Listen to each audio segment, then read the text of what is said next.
and technology have made significant advancement for humanity, it's crucial to acknowledge the remarkable contribution of women in this field.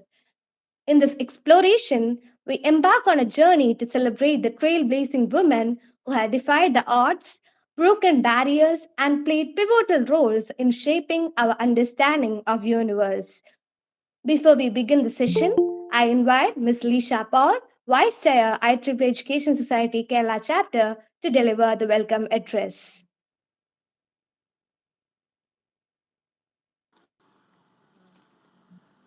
Good evening. Good evening to one and all. Respected expert speaker Priya Sikurian, scientist, ISRO, NETSOC, EXICOM members, NETSOC SLD team, coordinators of this program, and dear participants. With great pleasure, I welcome you all to this webinar on reaching for the stars, women in space science and wonders of the space technology. And I am honored to introduce one of our brilliant student, Priya Sikurian, who will be our guide and host on this celestial journey. This event is a tribute to the incredible achievements of women in the field of space science and technology. Priya Sikurian embodies the spirit of curiosity, determination, and aspiration that has driven women to excel in this field. She is an example of bright minds that continues to push the boundaries of human knowledge. Through this webinar, she will be taken us on a voyage through the galleries, exploring the groundbreaking contribution made by women in the realms of astronomy and space technology. Let us celebrate the incredible accomplishments of women in space science and ignite the spark of wonder and curiosity in all of us. On behalf of IEEE EXO Kerala chapter, let me extend a wholehearted welcome to Priya to this webinar. And also welcome all EXICOM members, SLT team coordinators of this program, IEEE members and participants. And thank you everyone for being a part of this incredible event. Thank you.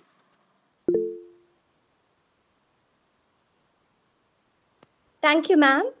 Now, without further ado, let's start the session. Over to you, ma'am.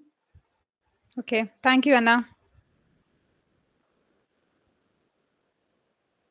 Okay, first of all, thank you for giving me this opportunity. It's a pleasant feeling to interact with the elite future engineers of our state. First of all, thank you, Anna, for the nice introduction, and Lisha ma'am for the welcoming. And I remember Vasanthi ma'am as well for suggesting my name for this talk. And a special appreciation to the IEEE office bearers because especially Akshay and team. Here now, Priya. Hi. Yeah, Vasanthi here. yeah. Not audible. Can you hear me? Yes, Yes. Yeah, okay. Okay. Okay, yeah. Okay, then. So, yeah. So, I think you're outside somewhere. Yeah. That's why. Yeah. Kasim Okay. sir is also there. IEEE Kerala session chair. Kasim sir Okay. is also there. Hello, Yeah. sir. Yeah. Yeah, how are you? Fine. Yeah, doing good, sir. Yeah. Please carry on. Okay. Yeah. Thank you, sir. Okay, so special appreciation to the IEEE office bearers because I was interacting with Akshay more. So it reminded me of my college days as well because I was also involved in the Institution of Engineers India programs. So which helped me to mold as a professional and which helped me to improve my leadership skills and especially the crisis management skills. So with this, I thought of starting with the session. Basically, the talk is more into the participation of women. But what I'm seeing is in this our audience also, the participants also mix of men and women. So I'm not giving much importance to women in general. What are our activities related to space sector, and along with that, as from my beginning, like from my schooling, how did I could reach here. So those my personal experience also I will share, and the technical content, like what exactly I'm doing there. These things I'll be sharing. So I'll start with the presentation. Let me share the presentation now.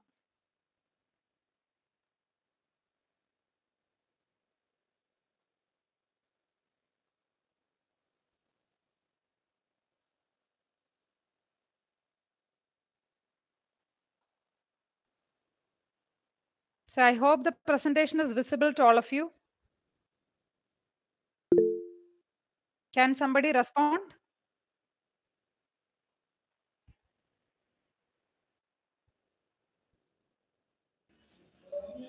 Yes, ma'am. Yeah, it's visible, no? Yeah. Yeah. Okay. So with this, let me start with the session Reaching for the Stars, Women in Space Science and the Wonders of Space Technology. So basically, this particular week is very special for the space fraternity because we celebrate a World Space Week from October 4th to October 10th. And as part of the celebration, we go out to different institutions and we take lectures so that even the younger generation get introduced to the sector.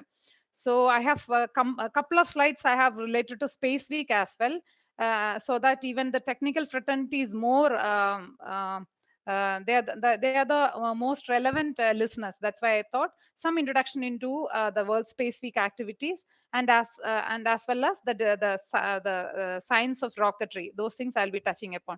So in my presentation, I'll be touching upon some light into the World Space Week programs, and then the basics of rocketry, the different rockets available with ISRO, and the international rockets, and then some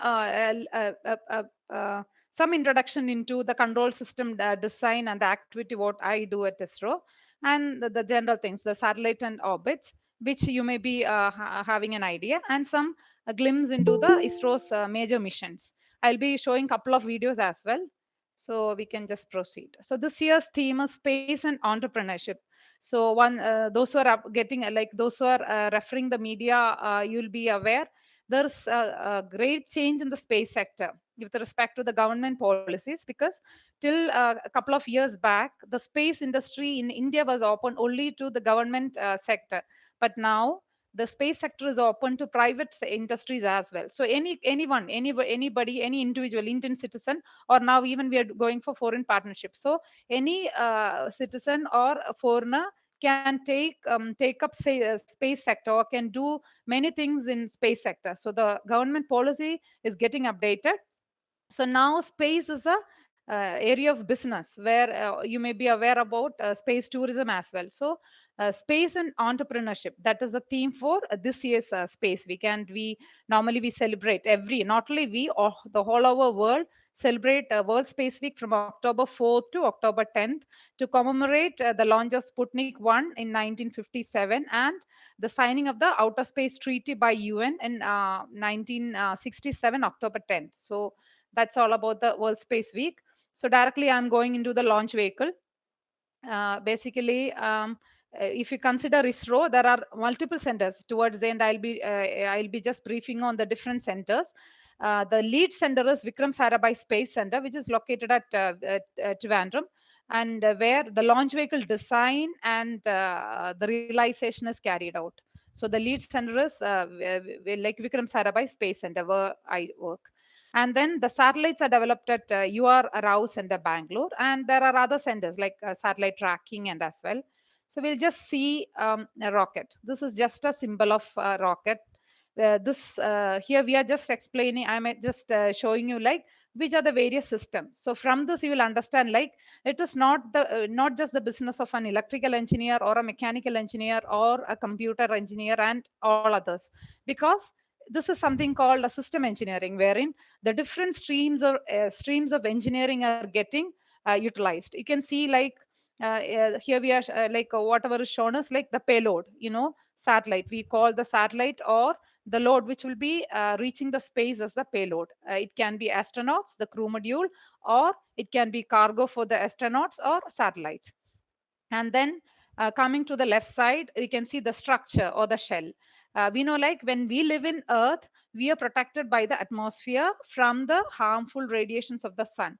But the rocket has to cross the atmosphere and it has to reach the space. So wherein it requires protection. So the structure is giving strength to the rocket to reach the destination. And next is the brain or the avionics system. So I'm part of this team, avionics team, which designed the mission computer and the intelligence. Why? Because in maybe during festivals or maybe celebrations, we have crackers or small rockets, which is not controlled. But here the rocket should be controlled. There is a like a specific trajectory, and the rocket has to follow the same. So it requires intelligence. So the avionics stands for aviation electronics, and this is the brain, stands as the brain, which gives intelligence to the each of the system. And the control limbs, basically a huge amount of steering is happening to turn the path or to gimbal the nozzle. So those details I'll be explaining, or some couple of videos as well, so you'll understand what it is. Next is the propulsion, or the energy source. Rockets, basically they are of three types: solid rocket, liquid, and cryogenic, depending on the type of fuel it uses. That is, solid means, basically fuel means it requires two ingredients. One is fuel and oxidizer. In the case of solid rocket, it has solid fuel and solid oxidizer. In the case of liquid, like both fuel and oxidizer are in liquid form. And cryogenic propellants, liquid oxygen and liquid hydrogen are used at extreme low temperature. So these are the different that classification based on type of fuel. And then we have, coming to the right side, we have navigation and guidance. So as you know, like a rocket should follow a particular trajectory. For that, the vehicle current position and the next position, in which direction it has to move, is already assigned. So accordingly, a navigation and guidance system is required, which will give required control commands, and the avionics will give the proper execute it. And huge amount of data transfer is happening between satellite, between rocket to the ground station, so that we call it as telemetry. A huge amount of data we are receiving from every mission. And you might have seen, if you have witnessed any launch, maybe through some for the through the media, after it is a staged operation. Like after the first stage is getting ignited and completed its function, it gets separated from the main vehicle. For that, we use devices called pyros. So this pyro devices are used for separation after its function is completed. This is just showing a pictorial representation of two rockets. One is liquid rocket, which uses liquid propellant. We call it as liquid engine, and a solid booster, which has the fuel and oxidizer in solid form. Here you can see the fuel and oxidizer are kept in different containers, and they are allowed to flow into the combustion chamber, where it gets ignited, and the hot plume exits through the nozzle. And as a reaction, the rocket pushes forward. This is a basic, a very simple working principle based on the third Newton's law. You can see the nozzle here. So basically, the trajectory or the engine gimballing we are achieving by deflecting the nozzle. And right side, you can see the solid booster, wherein the fuel and the oxidizer both are in solid form. It is formed as a grain, and again, using an igniter, it gets ignited, and the hot plume, when it gets ejected through the nozzle, the rocket pushes forward. Since the session is in online mode, no, I don't know whether the listeners are following. You're hearing me, no? One of you can respond. Yes, yes, we are Yeah. hearing. Yes, ma'am, you're audible. Yeah. Thank you. So moving forward, Yes, so this is ma'am, a you are basic audible. principle. Yeah. Okay, fine. So this is a basics of rocketry. When the hot plume is getting ejected through the nozzle, the rocket pushes forward, and this nozzle will be deflecting in whichever direction we want, so that the rocket is following a trajectory. You can see a couple of images here. The motor casting, the solid motor is getting casted at Sriharikota, and these two are inputs from NASA. And these are the liquid engines. You can see this is a nozzle. Actuators will be attached here, and based on the command, when the actuator is moving, the nozzle will get moved. So we call it as engine gimbal control, because along with the nozzle, the combustion chamber is also getting deflected. So for liquid engine, it is engine gimbal control, or for solid motor, we call it as flex nozzle control. So this is the basics of rocketry. We'll just see some more details into the launch vehicles. This is an exploded view of GSLV. You can see, like as I already mentioned, we have a staged operation, wherein the first stage get ignited first. Once its operation is completed, it gets separated, and the second stage gets ignited, and then the third, and the satellite is here. It will get injected into the assigned orbit. I'll just explain the different stages. For GSLV, the first stage, the core is the solid booster, and here it is mentioned solid motor with 139 tons of propellant, and there are three liquid strap-ons. They are 40 tons or 37 tons of liquid propellants. You can see the GS2, the second stage of GSLV, and you can see the nozzle as well. When this engine is fired, the hot plume will exit through the nozzle, and when we deflect the nozzle, the direction or the orientation of the vehicle can be modified. And the third stage is a cryogenic stage, wherein liquid oxygen and liquid hydrogen are used as a fuel. And you can see the payload adapter, wherein the payload or the satellite, the crew module, or the whatever cargo, whatever we are shipping to the space is attached. And there is something called payload fairing or heat shield. This is used to protect the payload once it is crossing the atmosphere. So once it is crossing the atmosphere, you can see that it is getting separated in the maybe in one video we'll show that. So you can see this is just another simulation only. You can see that it's a staged operation.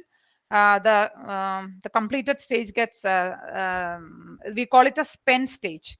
The spent stage gets separated from the vehicle, and there are impact studies. We will study and ensure the safety of the landing point. Then only the impact points will be identified. You can see like the lower stages are getting separated, and the payload fairing is also separated once it crosses the atmosphere.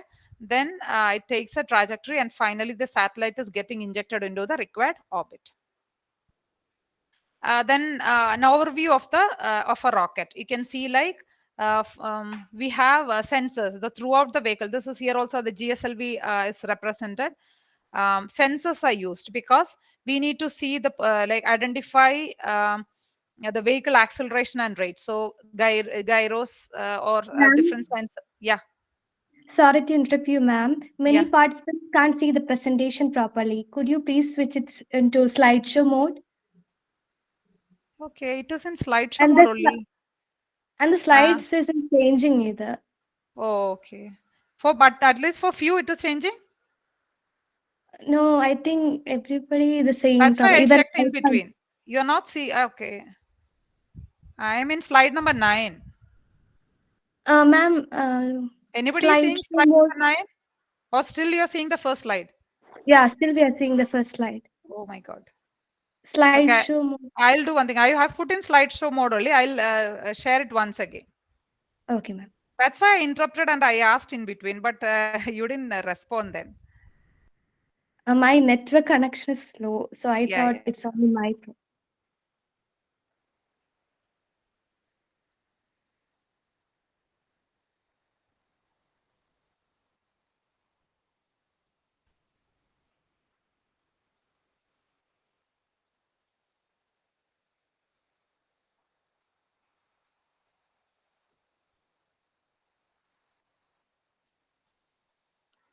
Now are you seeing? Now Ah, I'm showing the flow of presentation. yeah. It's okay. Okay. So I think it is visible to all others. Now I'm in Yes. yeah, you are seeing no space and entrepreneurship. Yes. Okay, yeah, fine. This is what I showed, and starting with launch vehicle. Basically, I was dwelling more time on this, on the structure, the navigation, telemetry, pyros. Like in case if you find any difficulty, please interrupt. Then otherwise, no, like again we have to repeat, no. So I'll not dwell much on this. Whatever I mentioned, the structure, all those things. Now. This is what I showed, but when I showed also you could have interrupted me. Now we are seeing liquid engine and solid propellant. Okay. Yes, ma'am.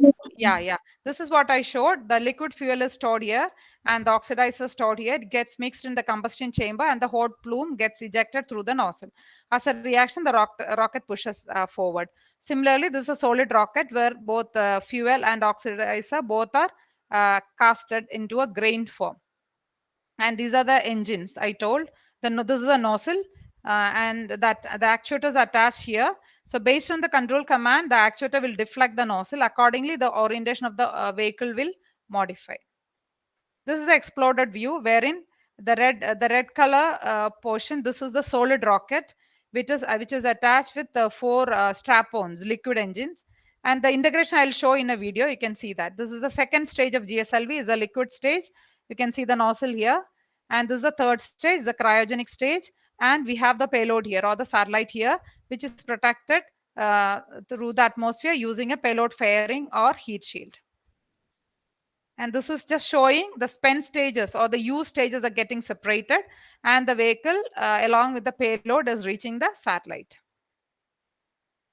So I had reached till here. This is just again the GSLV representation. Different sensors are fixed on the vehicle to identify the vehicle acceleration and rate. And there's this navigation system. The sensors are in hardware form, whereas the navigation guidance autopilot, they form the software part, where the navigation system compute the vehicle. Sorry. Yeah, vehicle present attitude, a position accordingly. It will give the guide. It will give information to the guidance loop. Guidance compute the desired attitude, and the autopilot, it computes the required engine deflection or the nozzle deflection, and that command will be given to the control power plant.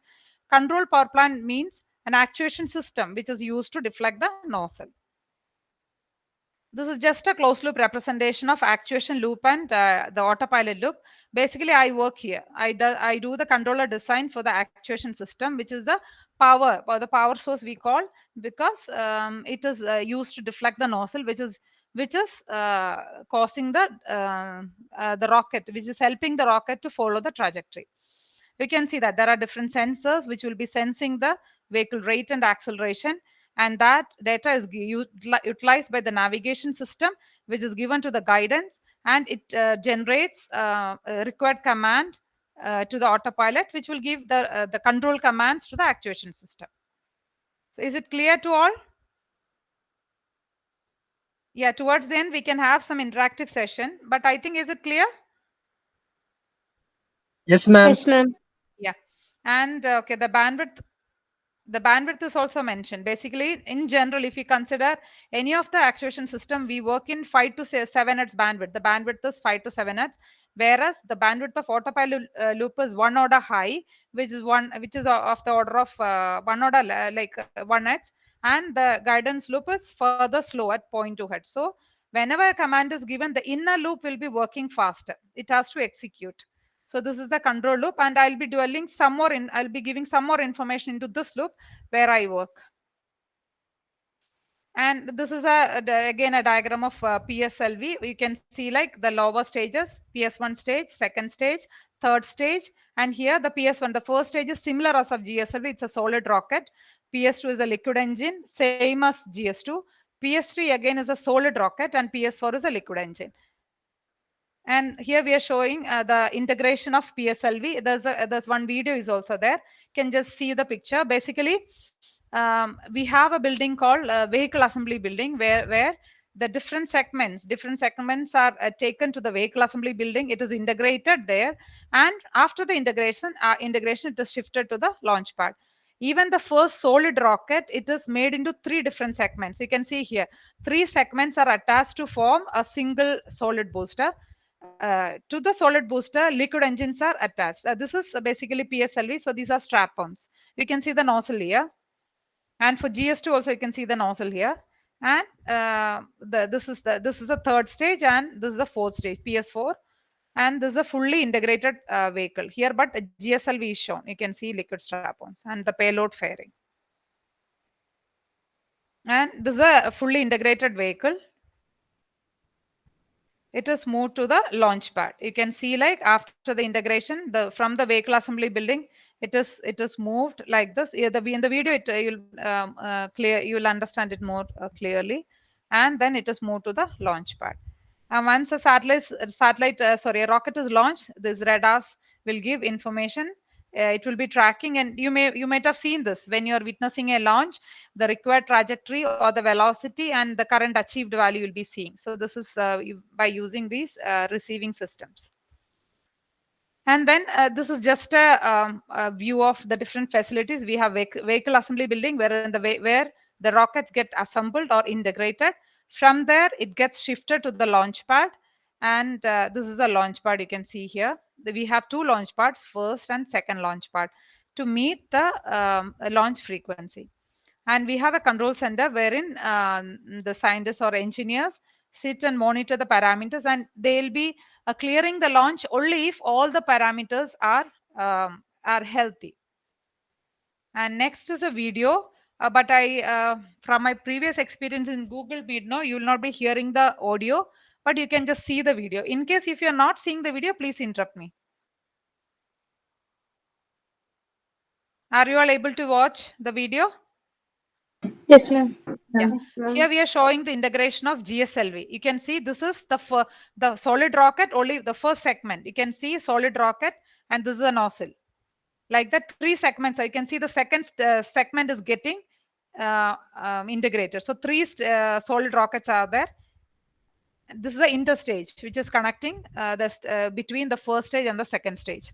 These are liquid strap-ons. When we saw picture, no, it was very small, but it is of this size. You can see. So the four liquid strap-ons get attached to the main core vehicle. You can see the nozzle here. This is the controlled system. Actuators are attached, which will be gimballing the nozzle. You can see, so the first stage is completed. This is the second stage, is the liquid engine. You can see the nozzle clearly. Yeah, you can see the nozzle here. Actuators attached here. This in order to follow the trajectory we use engine gimbal control. Next, we have the cryogenic stage, where this is a cryogenic engine, where, as I mentioned, liquid oxygen and liquid hydrogen are kept in separate containers, chambers, and this is one of the highly efficient rocket. The cryogenic systems are highly efficient, or if we say the gaseous kind of propellants are more efficient compared to liquid and solid, but it is very complex. You can see the engine. The engine is very complex, either tubings and all you can see. So in case if any one very small element, if it fails also, the entire mission, it results in entire mission failure. So it's a very complex system. So the cryogenic systems are complex, and at the same time they are highly efficient. We call something like specific impulse, the energy it gives out. So that is something like 440 seconds, like that. So it is high for, yeah, the specific impulse is high for cryogenic rockets. We can see this integration of satellite. So since being a GSLV, it's a heavy satellite. Normally, we launch communication satellites using a GSLV. We can see the deployment of solar panels. Different tests are happening in the lab. You can see that. You can see the golden color. This is basically the multi-layer insulation, which is helping the satellite to safeguard its systems in the harsh environment. So here you can see, and this is happening in URAO Center, Bangalore, wherein the satellite is getting tested. This is Sriharikota only, where the satellite is getting attached to the payload adapter. You can see the payload fairing as well as closed. And now the vehicle is fully integrated in vehicle assembly building. It is getting moved to for the launch to the launch pad. You can see slowly it is moving to the launch pad. You can see fully integrated GSLV. Four strap-ons are there, and other three stages: solid, liquid, and cryogenic stage. You can, after the crown, yeah, now it will be getting fired. The connection from the umbilical tower gets disconnected, and yeah, it got fired. Yeah, this you might have seen during the launch. You'll be seeing the altitude and the tracking. Hope you have seen the video. We'll just move ahead. Yeah, then something into my area of work. I thought, because no, when I was doing my BTech, like as one of you, like we'll be introduced to different subjects, and by chance, no, some subjects will become your favorite subjects, and when you plan to pursue higher studies, of course, you'll be pursuing your area of interest. So like that, when I during my BTech time, one of the subject which fascinated me is control system, and that may not be a point of fascination for some of you, but you'll be having your interest. So like that, this control system area fascinated me. So I decided to pursue post graduation in control systems. So after completing my BTech, a couple of years I was into teaching, and then I joined NIT Calicut for my post graduation, where I could enjoy learning, because when you learn something of your interest, you will enjoy learning. And okay, after my post graduation, I was trying for technical jobs, and then I'm privileged to get this opportunity to work with ISRO, wherein I'm fully working on my area of interest only, that is control system, where I do the control system design, the nonlinear modeling as well. Because this is, you can see here, this is GSLV Mark III. The middle one is S200, the solid booster, the solid rocket. Sorry, the strap ones are solid rockets. The middle one is liquid engine. It's a twin engine, a liquid engine, and the cryogenic engine, and the payload fairing and the satellite comes here. We have used GSLV Mark III for launching Chandrayaan 2 and Chandrayaan 3. And this, what I'm showing here is the engine, the nozzle of the liquid engine. This one, in our lab, it is in the inverted condition. We do testing like this. So you can see here the two twin. This is a single core with twin engine. Two engines are there. We use twin engine to achieve the orientation in pitch, yaw, and roll directions. You can see the actuator here, and basically two actuators are attached to one engine, which is utilized to exercise pitch, yaw, and roll movements, maneuvers. So you can see, like, when this actuator is getting excited, you can imagine the nozzle get deflected. So this is how the orientation of the vehicle is corrected. Okay. So this is in a simple way I represented my work. Basically, we have a controller, the actuator is connected to the nozzle, and there is a sensor. Normally we use either LVDT or potentiometer. This LVDT or potentiometer is inside the actuator. So what happens is, whenever the autopilot is giving a particular command for the actuator to deflect the nozzle, the controller will process it and give the required command to the actuator, and it is given to the nozzle. So in a closed loop it will be working, and we have a set of parameter which has to be met. So when we are realizing the system, we ensure that the overshoot, I think these parameters are familiar to most of you. When you study control system, you might have referred these terms, like peak overshoot, rise time, settling time, steady state error, all these numbers. So these parameters in the indices should be met. Accordingly, the controller tuning is happening. For mechanical system, I believe, like, in this crowd, it's a mix of different engineering students from different streams. This is a system engineering, like the previous one I'll show you. This is a piece of system engineering, because a structure is required. So where the structural team, the mechanical teams, or especially the structural team is getting involved. Then mechanical team normally does the actuator design and fabrication. So the mechanical team is doing that. Then I told there is a brain sitting inside the electronics box, which is inside this box, which has computing different algorithms running. So the software team, or the computer team will be working on the algorithms, like that. Then when the vehicle is moving through the atmosphere, it will be experiencing lot of aero load. So the aerodynamics team or the aero team is also involved. So like that. And I told the pyro devices, different pyro devices are there. So rocket is a example of a system engineering product, because the different streams of people are getting involved, even the chemical teaming involved, because a lot of thermal coating or thermal protection devices are involved. So in a way, you can say all the different streams of engineering, the contribution is involved in the development of a rocket. So it's a system engineering masterpiece. So coming to this thing, because I don't want any one of you to get bored, so that's why this is it's a matter of any engineering, because everybody is getting involved here, the electrical engineering or electronics, because you have some electronics part. The mechanical team will be designing the actuator. The overall system engineering, the structural team, the aerodynamics, the vehicle travel through the aerodynamic region and beyond through the space. So this is basically what I do. Basically, we design different filters and see that the system performance is as expected. If it is not so, we'll modify the system, and we have a model of the entire system, the actuator, nozzle, everything. We have the model. So whenever we are going ahead with the testing, we in the model itself we can simulate and see that we are getting what we require. Otherwise, we'll do the tuning in the simulation level itself and then go ahead with the testing.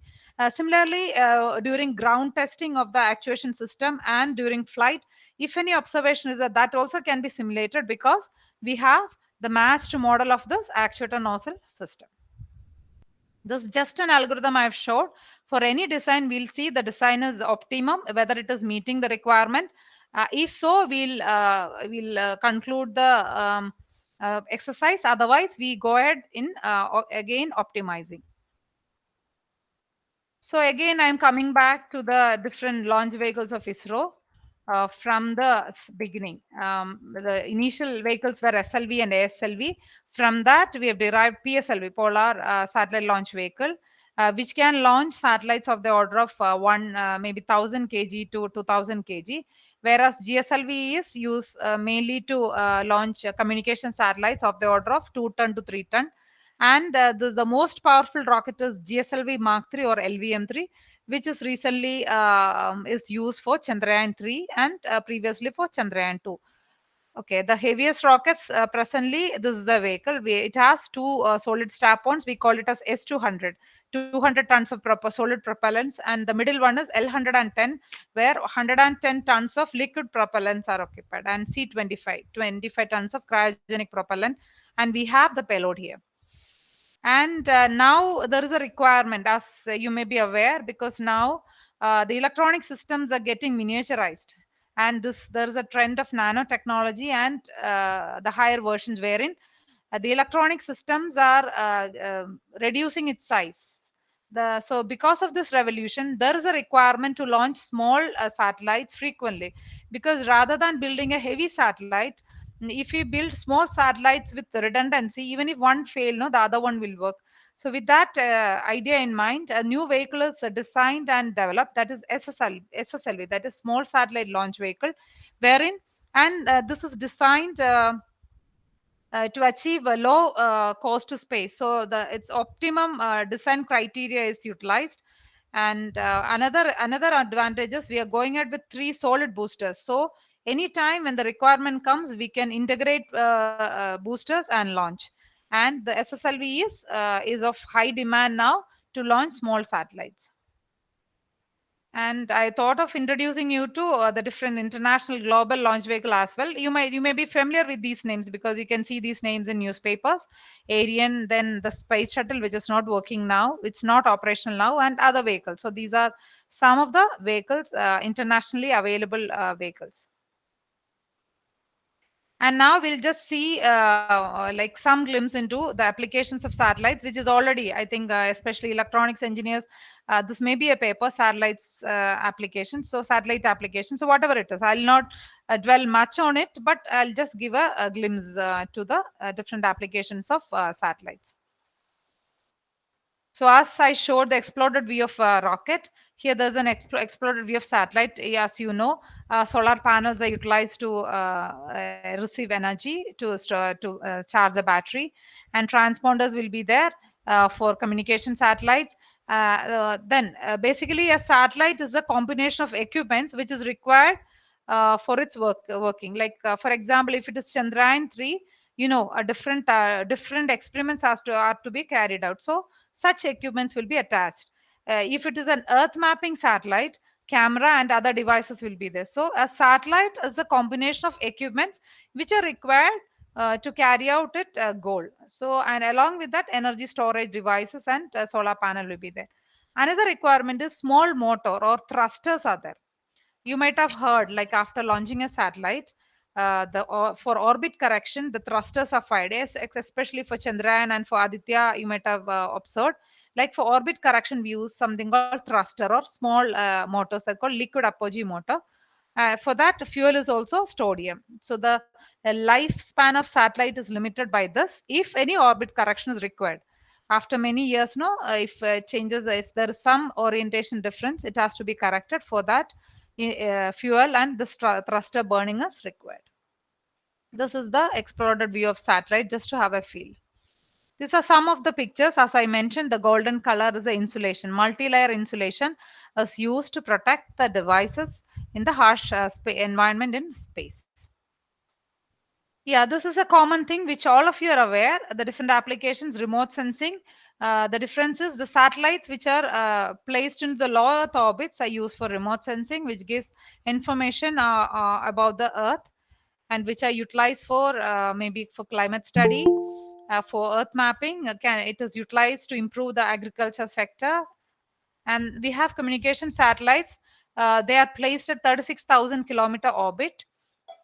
And as you all know, we really depend on the navigation systems based on satellites for daily lives. And there are scientific missions to explore the different planets and other stars. And futuristic applications involved, like we are, if we live like this, no, we'll exhaust the resources of our home planet, and we have to explore whether any space is available for human existence. So for that, so these are in general the general applications you can see. And there are different applications, as I mentioned, remote sensing, which is used for Earth mapping. And normally low Earth orbits are utilized for Earth mapping. As you know, this it's like a known to all, like for defense requirements as well, we use satellite information. And for cyclone warming, so cyclone alert or cyclone warning, and then flood mapping, to safeguard or to move the people to safer area. These images can be used. And navigation and guidance. This is a very familiar application which everybody everybody use. Yeah, and ISRO, we have a navigation segment that is called NAVIC. So 7 satellites are utilized for this. And now for our missions, we are using this NAVIC, and we call it as NAVIC aided design. And for maybe a couple of devices, it is available outside as well. And soon we hope it will be commonly available. And there is a Earth mapping portal, that is Bhuvan, wherein it is used for mapping. And Aditya L1, yeah. Now I'll start with a couple of prestigious missions and couple of videos on those. So Aditya L1, as you all know, it is launched to study more of Earth radiations, the outer coronal effects and the radiations. And as you all know, like Earth is almost, Sun is almost 150 million kilometers away from Earth, and the L1 point is 1.5 million kilometers. So it's an achievement for our community to launch or place a satellite to a point this far from our planet. Yeah, then coming to Chandrayaan 1, as you all know, it was launched by PSLV C11 in 2008. And the great achievement is the Chandrayaan 1 discovered the presence of lunar water. And coming to Chandrayaan 2, as you all know, we have sent three systems: the orbiter, the lander, and the rover. But as you all know, the orbiter is still orbiting, or we could utilize the service of the orbiter for Chandrayaan 3 mission as well. But the landing of the lander and the lander was not successful because we couldn't achieve soft landing, and we lost the lander and the rover. But a lot of information or data we collected helped us to proceed with Chandrayaan 3. So in a way, we cannot say this was a failure, because we learned from this mistake, or the data helped us to proceed. So in our like in our personal life also, we can learn from that. Like, it is not mandatory to make a failure or a mistake, but anyway, when we take risk, and when we experiment, no, failure is part of it. So when we experience a failure, basically we have to learn from it. When we learn from that, we will become successful. So that is a learning what we get from Chandrayaan 3. And now these are the like famous pictures which is taken, and I'm sure like most of you might have seen this. And there is a video on the launch, and the videos or the data we got from Chandrayaan 3. We can just watch it. Hope the video is visible there. Yes, ma'am. Yeah. You can see the launch of the GSLV Mark III or LVM3. The solid rock, you can see the solid boosters are getting fired. The liquid engine is not fired. And soon you'll be seeing onboard camera view also. Onboard camera means the camera which is inside the vehicle, wherein you can see the solid rockets getting separate. You can see that only the solid boosters are getting fired. The liquid engine, you can see the twin engine. The onboard view, the two boosters firing, you can see, and soon it will get separated from the vehicle. Yeah, you can see the spent stages are falling. This is a payload fairing. This is an actual video from the onboard camera. The satellite Chandrayaan 3 separation from the onboard camera. You can see the satellite is getting separated. The thruster, you can see the LAM engine, liquid apogee motor. And now we are showing some simulation. And towards the end, you can see the real video and pictures, which you might have seen, but you can see the process of orbit racing. You can see like the LAM engine is getting fired to change the orbit, and it has reached moon. And now we have to reduce the yeah reduce the orbit, and then it has to land onto the moon. So just a simulation, just to show how it has to be done, and we are happy that we could achieve the same way. After the simulation, in this video, you can see the real the rover movement and all, the real video. You can see the lander has to do soft landing. These were our expectation, and those who watched Chandrayaan 3 landing, it was similar to what we expected or what we designed. Our seniors or our directors, they used to say a feather kind of landing. So it was indeed a feather light landing. Here, this is showing the terminal descent. These are simulation. Yeah, this is what we expected. And now the lander, the rover has to come out. So the ram deployment, the simulation of the ram deployment and the rover entry to the moon surface will be, the simulation will be shown.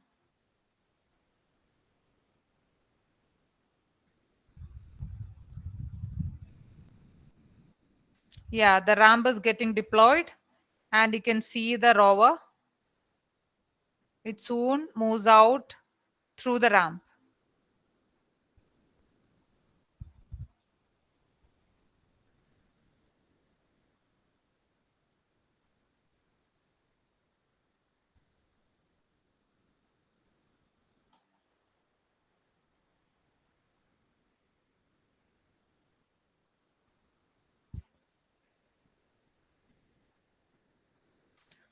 Yeah, now we'll be seeing the actual pictures. The RAM deployment, you can see, because of the low resolution, you can see the movement in a slow fashion.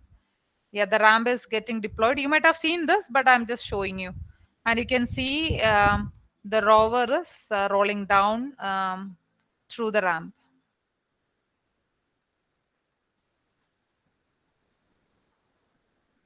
Yeah, I'll move forward. So now you can imagine the Earth like this. A number of satellites are observing the Earth and giving us valuable information. So these are the different application satellites. And coming to Mars orbiter mission, which you may be aware, now we have completed almost 8 years of this Mars orbiter mission, and we could get important pictures or data from Mars. And next, one of the mission in the upcoming mission is the mission to study more of Venus.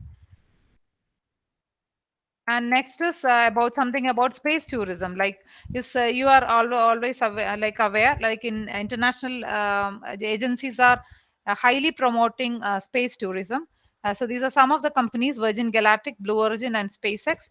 And coming to India, we have a human space mission that is called Gaganyaan, and which is getting geared up. And now we are going ahead with the GX mission, maybe in the beginning of next year. So the Gaganyaan objective is to send humans to space. So the mission is Gaganyaan, and where basically we are using GSLV Mark III, but in a highly, it's an upgraded vehicle, GSLV Mark III in an upgraded version, wherein the vehicle will be flying with high redundancy and reliability to safeguard the crew. Another requirement is we have this is the crew module. The crew module will be inside this the structure, and it will be attached above the LVM3 or GSLV Mark III. And there is another requirement, as I mentioned earlier.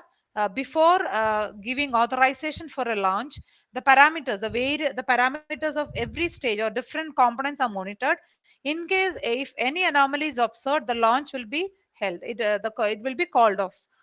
Similarly, when astronauts are loaded into the vehicle and we are observing some difference in the performance or deviation, the crew has to be saved. For that, we have carried out one test called pad abort test. From the launch pad, the crew can be saved from the vehicle. So you can see the video of the pad abort test. This is the top portion. You can see the top portion wherein the crew is inside gets ejected from the vehicle. This is the actual test done to demonstrate this technology. So from the vehicle, the crew module gets separated. This is the onboard, some of the views are onboard video. You can see that. It's a video from the crew module. The parachutes are getting deployed to slow down.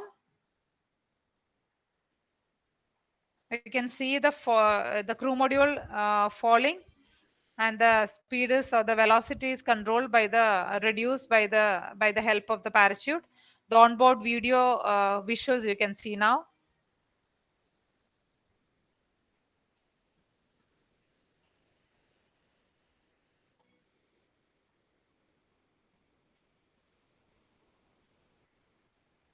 Yeah, for the Gaganyaan mission also, the recovery will be like this.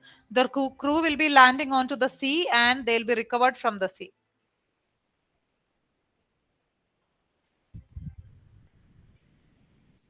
Yeah, I'll move on.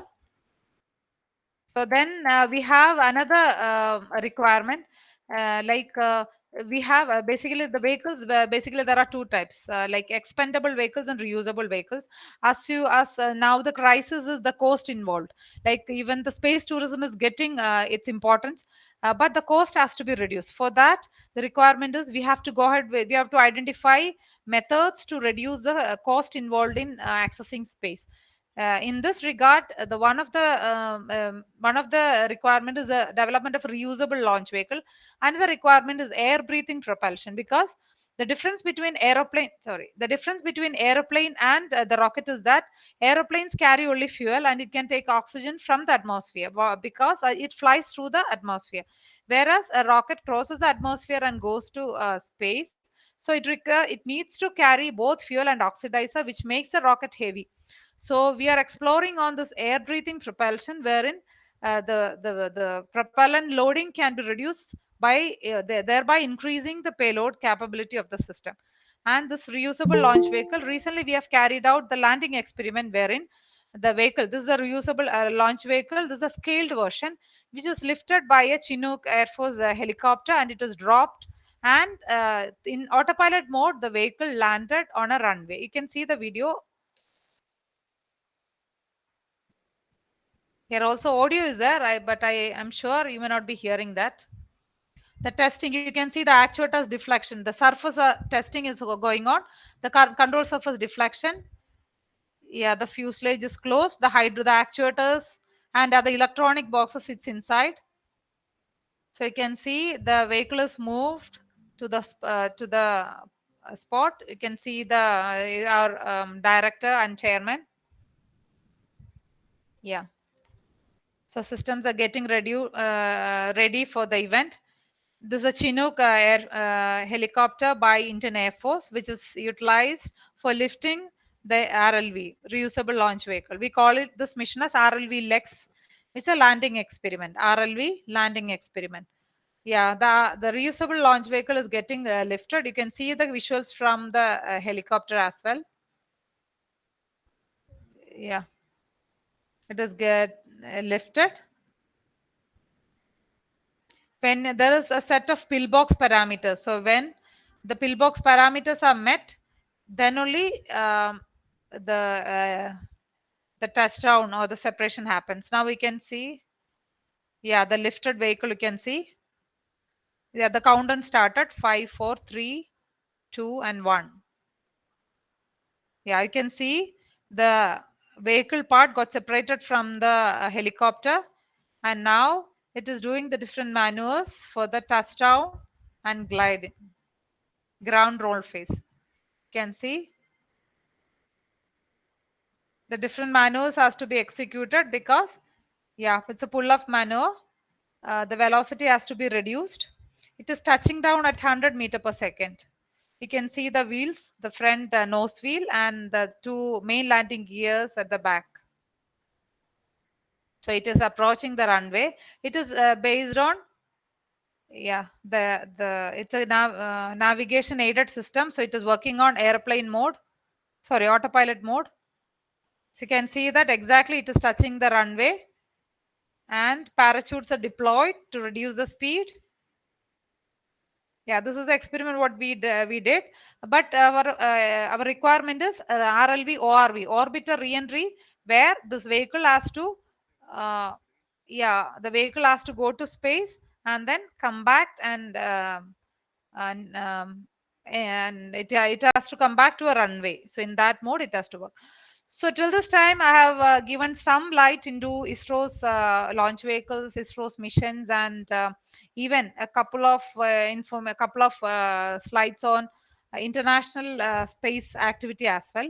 But here this is a slide on our private participations. Now, as I mentioned earlier, the space sector was limited only to the government officials, but now the private sector is given authority to work in space sector, and there are different startups like Skyroot and Acnicool, and there are different industries.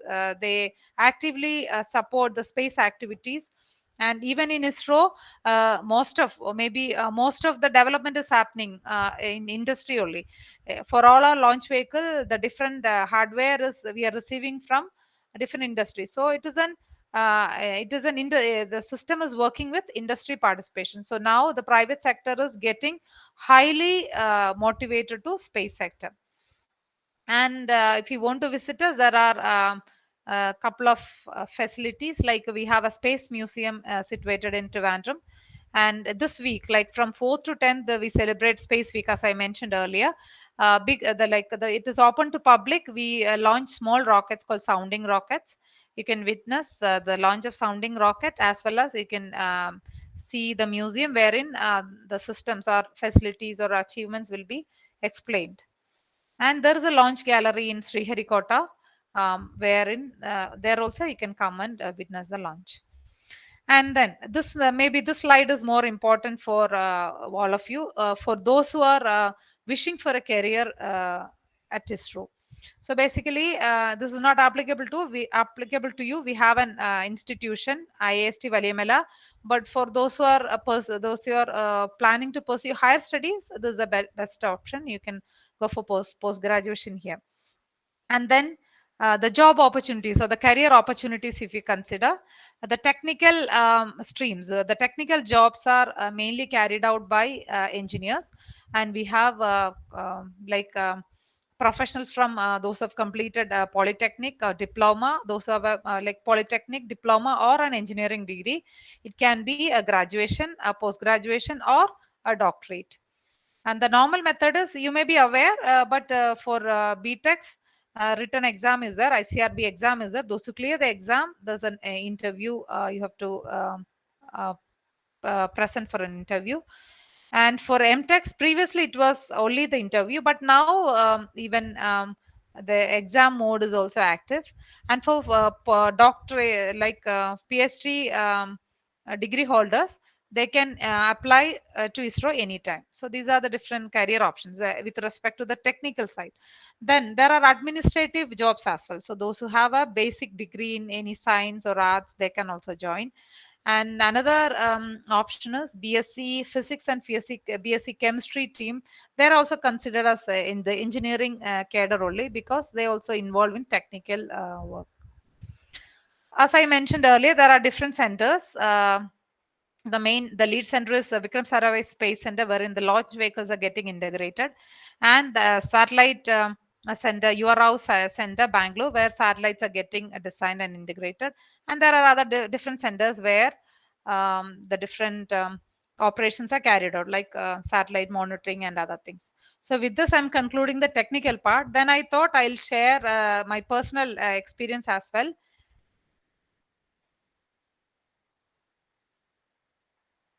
Hope the presentation was clear for all of you.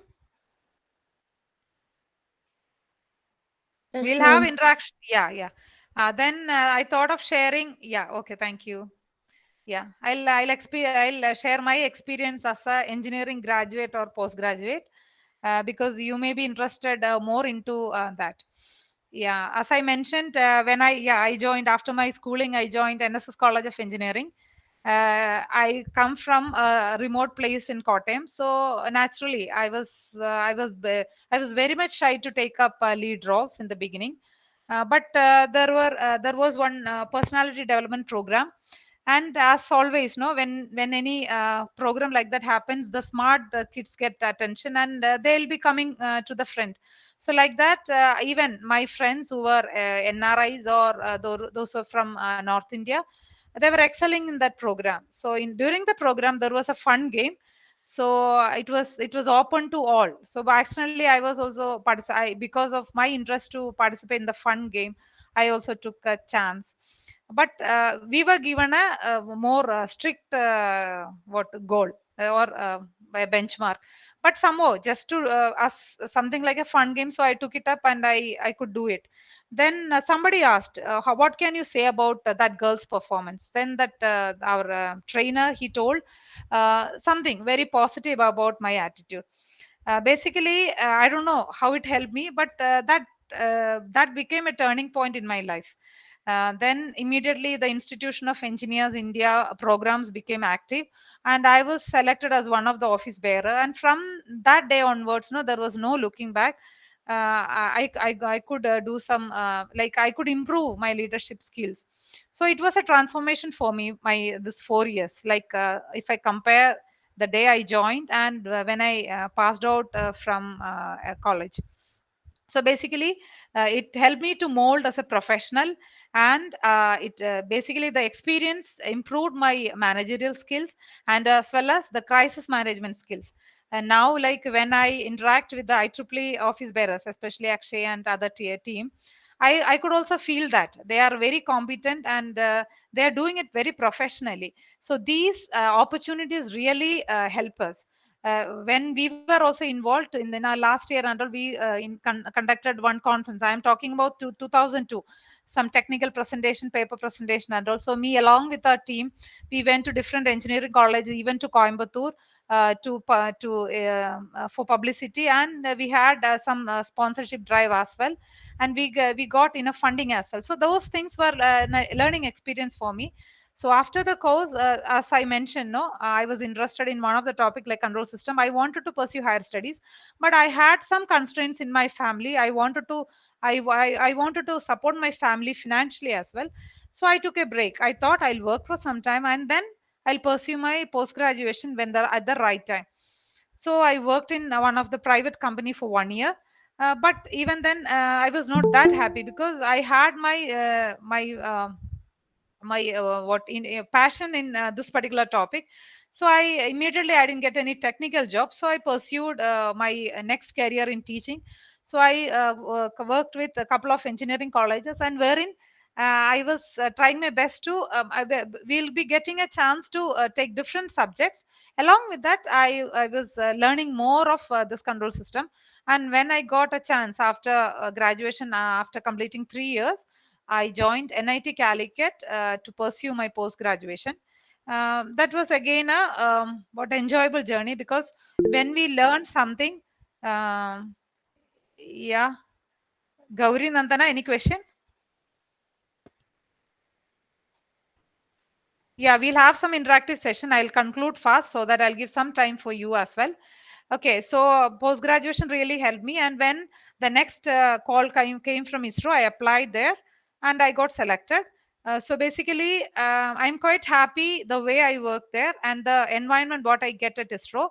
And I want to share something about the women participation as well. In ISRO, actually, the percentage of women working is quite less. Maybe the entire ISRO, if you consider it is around only 2%.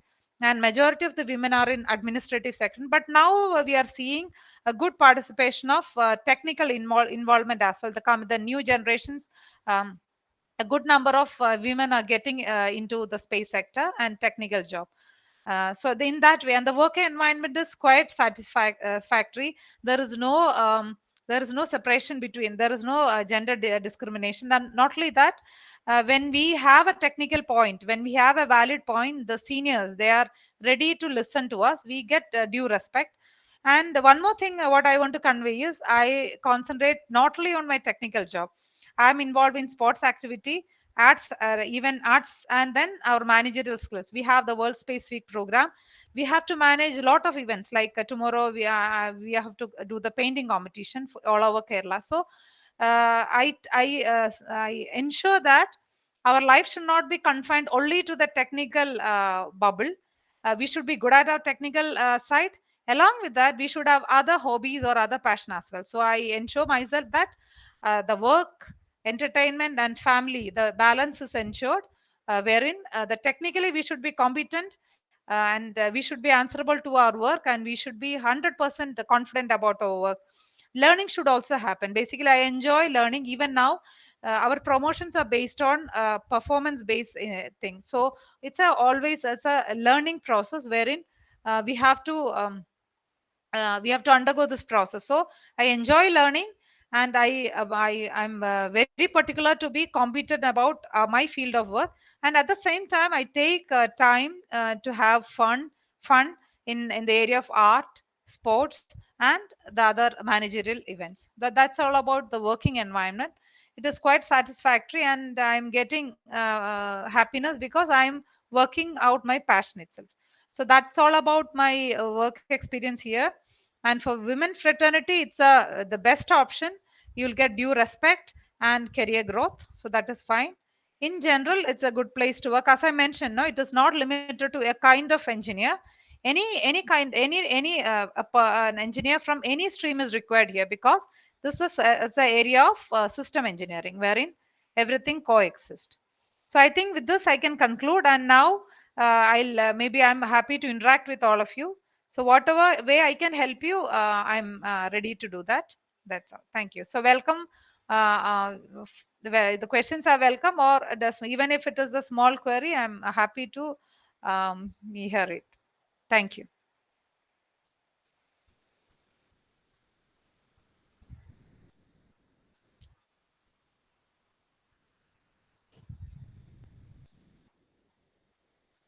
And just one doubt, whether anybody can give a feedback, whether it was clear to you,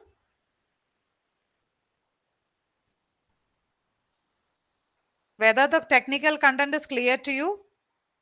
Yes, ma'am. It was really very inspiring Yeah. Okay. and Then, informative. yeah. Thank you. Then you can, okay, thank you, thank you. Fine. You can interact as well. Last one, I want people to speak, because no, we should not, yeah, thank you, thank you. Yeah, I'm getting good response. Thank you, thank you. Yeah, fine. And now I want you to come out of the shell, because no, the world is very competitive. It's just with the graduation or just with the certificate, you'll be nowhere. So you should be passionate, you should be competitive, and you have to come out. Yeah, thank you, Khadija. So you can ask you can, maybe this is a platform for you to interact and get your queries cleared. So you can interact.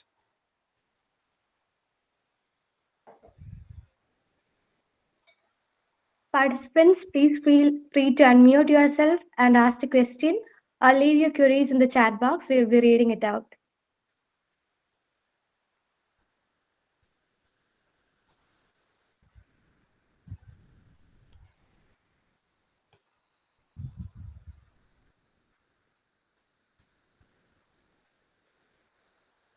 Hello, ma'am.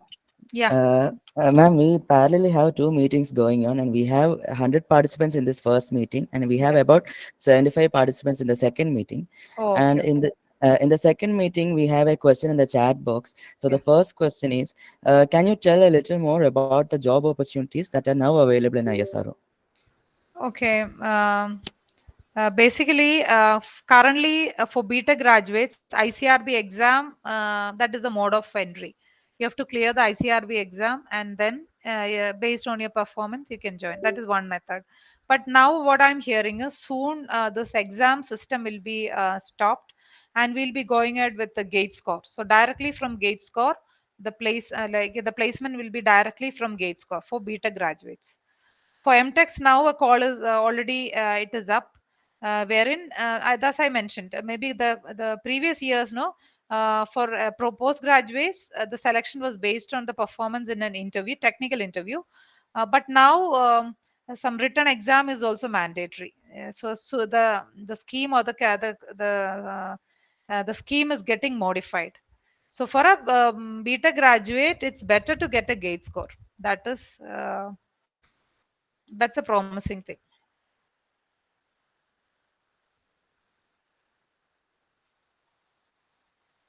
Yeah, yeah. Another question is there work pressure in ISRO? Yeah, at times work pressure is there because you have seen the kind of launches. But we enjoy that because no, that's what I told. You have to passionate. If you are passionate about your work, no, that pressure also you'll enjoy. Because personally, if I say, since no, I am involved in the design of the different stages of all the launch vehicles because we do the control system design. So basically, our team is involved in. Yeah, hold on. I'll just first does AI give any advantages in the sector? Okay, I'll come to that. AI means artificial intelligence only you meant, no, Miss Up? Yes, ma'am. Yeah. Yeah. Hold on. I'll answer your question.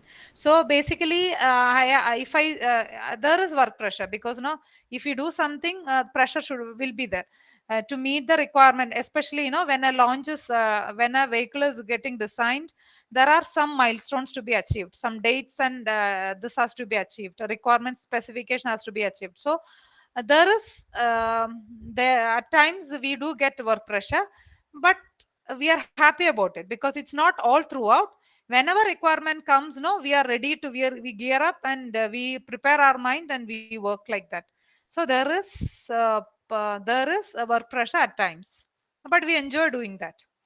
Then other things, AI basically excuse me, what I'm saying, what we are doing is basically the most rugged system.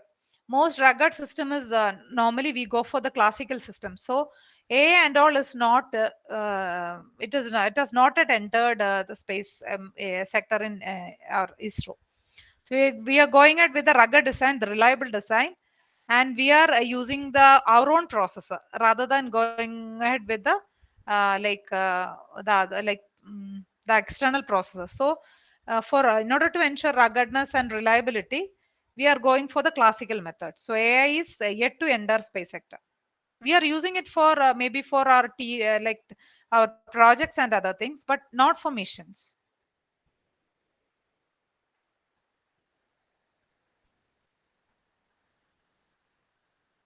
Yeah. Next. Yeah, good question. Can we also pursue higher studies while we are in ISRO? Yeah, of course. ISRO really promotes our improvement, the technical improvement. So basically, after joining ISRO, but there is a period. I think it is 2 years or 3 years. After completing 3 years, you can try for post graduation. ISRO sponsored as a ISRO sponsored candidate, or on your own you can go. So ISRO is always promoting higher studies, and after even we can pursue PhD as well. We have our IAST or like institution here, or we can do it outside. So ISRO always supports this enhancement, technological enhancement. Yes.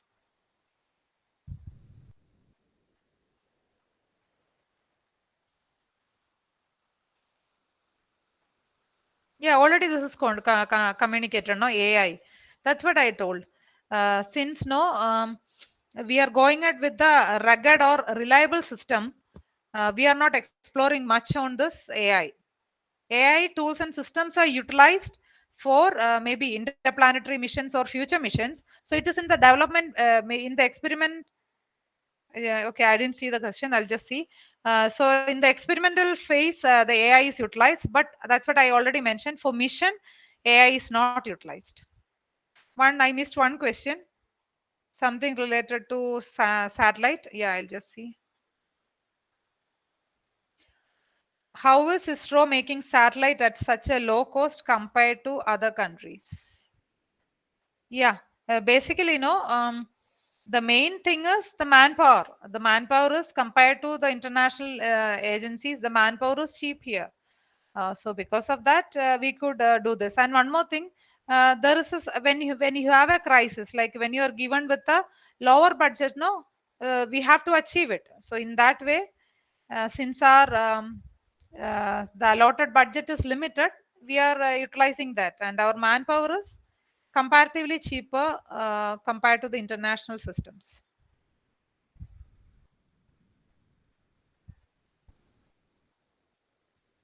Any more questions? Yeah. How is satellite traffic managed? There seem to be a lot of satellite in space. How is it made sure that one does not? Yeah, yeah, very good question. There is an agency even with ISRO at Bangalore and international agencies as well. They are monitoring the objects. Or once we send an object into the space, it is something called a debris only. We call it as debris. So along with debris and satellites, everything is monitored by international agency as well as ISRO. There is a catalog for every particle in space. So after a launch, these agencies, the international and the ISRO based agencies, they will see how many new particles are entered space along with the satellite, because the last stage will also remain in space. So there is catalog for every particle in space, and they are observing it 24/7.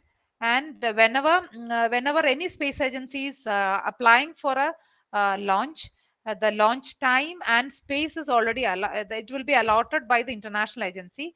So at the allotted time, at the allotted location only, different agencies can launch satellite. So in that way, the traffic is controlled, and always it is monitored. So any collision or any such event will be predicted, and lot of simulations are happening by these agencies. With this, the input is all the particles in the space is part of the system, and simulations are carried out to predict the chance of a collision, and measures will be taken to avoid it. So it is always under surveillance, and everything is catalogued.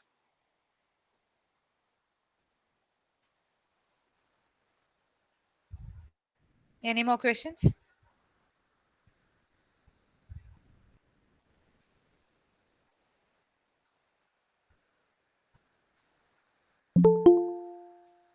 Akshay, shall we conclude then? Anna? Yes, ma'am. As I think since the topic is interesting and your class was amazing, we have a lot of questions coming up, especially in the second link. However, due to time constraints, we shall be asking only two more questions, Yeah. and then we shall wind up. Yeah. Okay, Anna.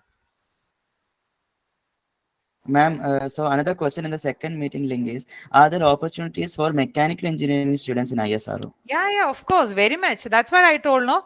The actuator team, mechanical, basically, what I want to say is the more what the more share is for mechanical engineers only. Because the electronic systems are very limited. The structures, the mechanical systems are more actually. So if I take a count, I can surely say the number of mechanical engineers are more. They outnumber any other category.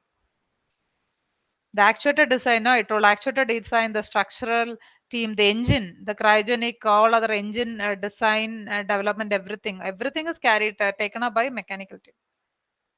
Oh, okay, thank you, ma'am. And so the last question, there are actually two questions. So by these two questions, we shall be winding in the Q&A session. So the first question is, are IAST students directly placed at ISRO? And the second question is, ma'am, are there any measures taken to handle debris left when rockets are launched? Hmm. Yeah, good question. The first one I'll answer. Previously, IST graduates were 100% absorbed by ISRO, but now there are some performance requirements. Once they meet the performance requirements, a percentage of the graduates are only getting absorbed. That is one point. And to answer to the second one, now the space sector is highly worrying on this debris management. There are different measures. Basically, when a launch is carried out, like the international agency along with our agency is monitoring how many new debris elements have entered the space. So a warning is issued, like a minimum debris should only enter the space. So such a system is active. That means when we are launching, in case if the last stage disintegrates or integrates, then that's a concern for the space industry, because for the sister space sector, space as such. Why? Because the number of cataloged elements will increase. So it's a concern for all the space sectors. So what we do is, the minimum, whenever a launch is scheduled, we have to ensure like we are introducing minimum debris to the system. That is one thing. But there are other technological advancement happening, something like grabbing debris using a net and all. But those things are very costly. Another thing is getting it deboosted and getting it fired, something like that, deorbiting and getting it fired. So those things are happening. But debris is, I can surely say it's a concern. But the space sector is on alert, and space sector is doing all its measures to reduce the level of debris in space, and also to optimize the entry of debris into space after every launch. Yeah. So thank you. I'm also surprised. Normally, no, even if these many other towards the end, no, we can say people leaving the meeting. So I could see the complete strength listening. So I'm also highly happy and privileged to interact with all of you, the elite, the future engineers. So please be motivated and come to the front. Don't be in your shell. If you are in shell, but I can see a very smart, smart individuals, professionals growing up. Keep doing so and get involved in different activities, get involved in team activities, and utilize your time. Yeah, I can say like there are different, you will be getting introduced to different topics, but identify your area of interest and make it as your passion, and learn passionately, not by force or anything. Learn passionately, and then you'll enjoy your learning process, and then you will reach your goal. The journey itself, I can say, like, the famous alchemist says, no, the journey itself, the destination is not just the achievement. The journey is also an achievement. I used to think directly rather than reaching ISRO. I have a break of maybe 5 to 6 years, maybe okay 3 to or 4 to 5 years, wherein I worked in 1 year industry, and the rest of the years in engineering colleges. So wherein I could some other skills I could improve during that period. So the enjoy the journey and reach your destination, whatever be your passion, and enjoy learning. And so happy and grateful for your patient listening. Yeah, thank you once again. And Thank I'm you, happy ma'am. to interact with you. Maybe your future programs also. Whenever I can share my experience, or I can help you in some regard, I am there, always there to help you. Thank you. Thank you, ma'am, for sharing your knowledge and experience with us. It was a wonderful session. A photograph seizes a moment, preventing it from slipping away. Let's create a virtual memory to capture the essence of this event. I would like to request you all to turn your camera on and bring a beautiful smile to your face. I now invite Ms. Dia Jose, content writer, IEEE at Kerala chapter, to capture this moment.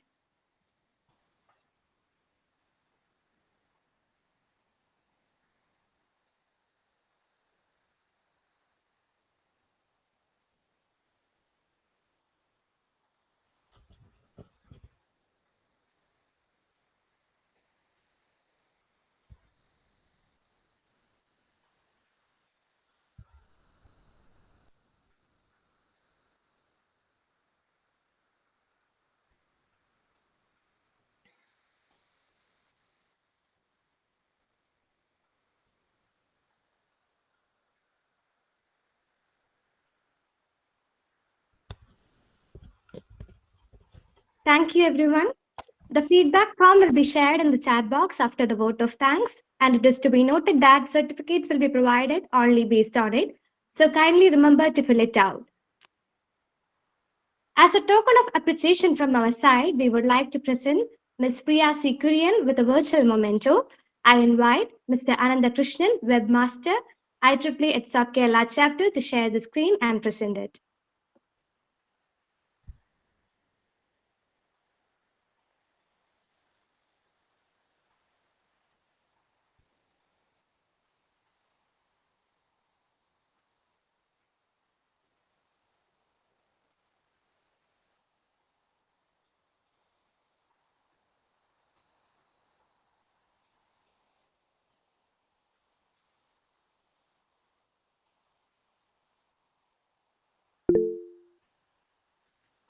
Any event would be incomplete without a vote of thanks. For gratitude is the completion of thankfulness. I invite Ms. Anjal P. Dijo, V Coordinator, IEEE at SOC Kerala chapter, to deliver the vote of thanks.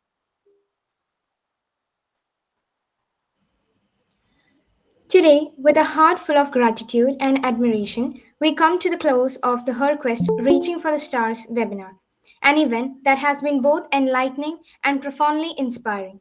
It is my privilege to take this moment to express our deepest appreciation with a special focus on our remarkable speaker, Priya C. Kurian. Ma'am, your presence here has been nothing short of exceptional. You stand as a true luminary in the field of space science and technology. On behalf of all the participants, I extend my heartfelt gratitude to you. Thank you for generously sharing your knowledge, your experiences, and your dreams with us. Your presence has transformed this webinar into an unforgettable and enriching experience. I would also like to extend a heartfelt thank you to Dr. Vasanthi V, Chair of IEEE PEL's Joint Chapter Kerala, for her pivotal role in introducing us to our distinguished speaker and for facilitating seamless communication with her. Furthermore, let us express our deepest appreciation to Dr. Lisha Paul, Vice Chair of the IEEE Education Society Kerala chapter, for her warm and welcoming opening remarks that set the tone for this exceptional webinar. To all the participants who joined us today, your active engagement, thoughtful questions, and unwavering enthusiasm have contributed significantly to the success of this webinar. Thank you all for gracing us with your presence and being an integral part of this memorable event. Thank you. With Thank this, we have Yeah, with yeah. this Thank you. Yeah, continue. uh, with this we have come to the end of our session. I hope you all had a great time. I take this opportunity to extend my gratitude once again to Ms. Priya Kurian as well as to the participants for making this a grand success. Do not forget to fill out the feedback form that has been posted in the chat box. And finally, this is a wrap. We will be back soon with new and exciting events. Thank you all and have a good night. Thank you, ma'am. Thank you. Thank you all. Bye.